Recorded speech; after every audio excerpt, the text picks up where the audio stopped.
for us as a nation.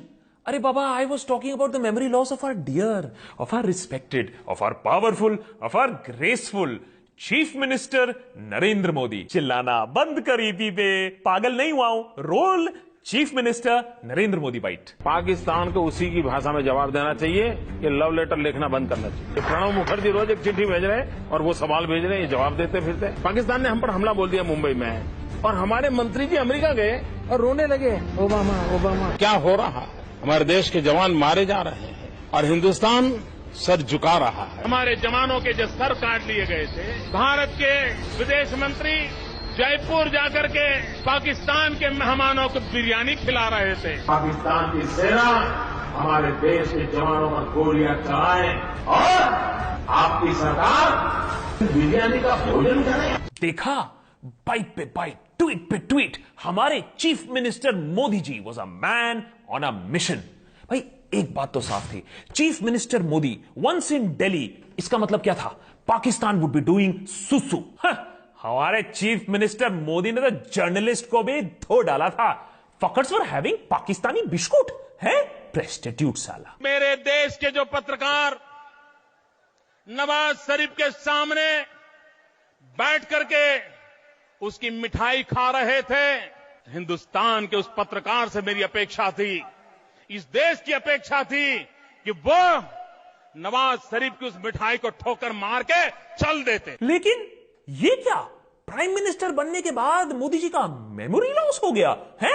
Having Kashmiri T इन पाकिस्तान। प्रधानमंत्री नवाज शरीफ का जन्मदिन है और बर्थडे ट्रीट जो है, मोदी को देसी घी का खाना खिलाया जाएगा, कश्मीरी चाय पिलाई जाएगी, मिक्स वेजिटेबल, पालक पनीर, खीर परोसी जाएगी। Now, in all seriousness, Modi ji did commission a surgical strike against Pakistan with great fanfare, but without getting into the debate of how these strikes happened before, without the publicity, in secret, let's ask the question that needs to be asked. Surgical strike से पाकिस्तान की फटी या नहीं? Here are the governmental facts, huh? ये आंकड़े हैं, official हैं, जुमले नहीं हैं, सुन लो।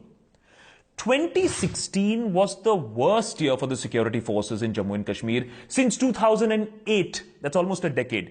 87 dead. In 2017, already it's the deadliest year for the CRPF in Naxal operations since 2010.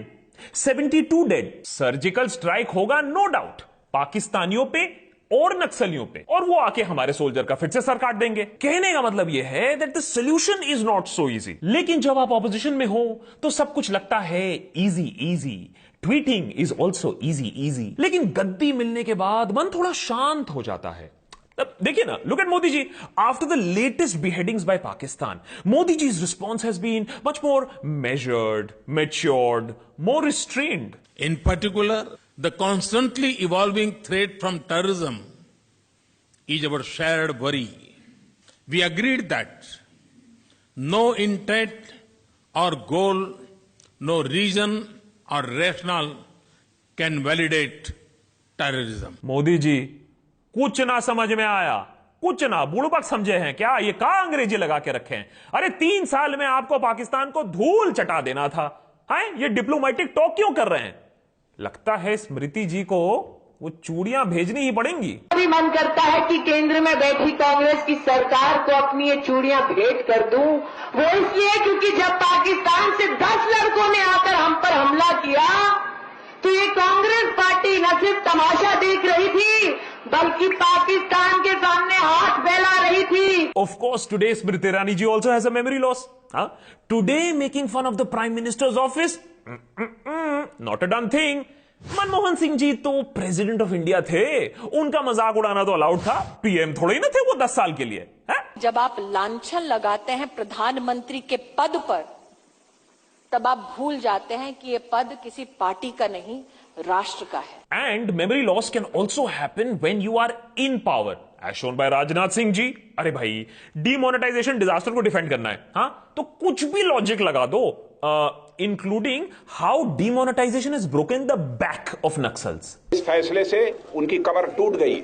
Money supply, money funding जो होती थी उसके स्रोत कुछ दिनों में निश्चित रूप से सूख जाएंगे। बाइट देते समय तो नक्सलियों की आपने बैक तोड़ दी, लेकिन after Sukma and 25 braves dead, Rajnath left it to the BJP spokespersons to defend.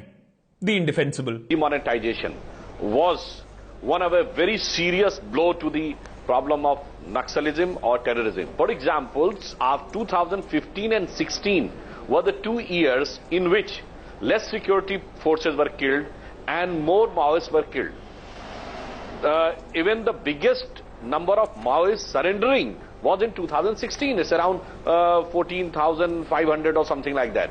And the Maoists killed were 222. Sudhanshu ji, logic दीजिए तो थोड़ा कम fucked up हो. Because by your fucked up logic, the most number of surrenders happened in 2015-2016. Demonetization happened in November 2016. तो सारे जो surrender हुए थे वो basically demonetization से पहले ही हो गए थे. And the highest number of security forces killed by Naxals is in 2017. That means that demonetization की वजह से नक्सलियों को help मिला. वाह, असीम चुतियाप चल रहा है मेमोरी लॉस के नाम पे. वैसे आपको दवाओं से ज्यादा दुआ की जरूरत है. हवा पानी बदलने की जरूरत है. One honestly doesn't know what works, okay? Dawa, dua, or perhaps a little bit of danda. Because it seems in the post-truth world, it seems that the truth is absolutely irrelevant. No matter what one has said, what one has promised on record, on television, anyone can lie, anyone can walk away saying that मैंने कब कहा था? And you guys still believe these people time and again. अबे चूतिए हो क्या? किसने बोला? किसने बोला चूतिया? बोला किसने चूतिया? टांगे तोड़ दूंगा. किसने बोला चूतिया? बता मुझे. I hope you get the point. इस चूतिया की कोई दवा नहीं है. The only thing is that you can be more aware, not forget what has been promised to you, whether be it by Kejriwal, by Modi, or by Gandhi, or by any other politician.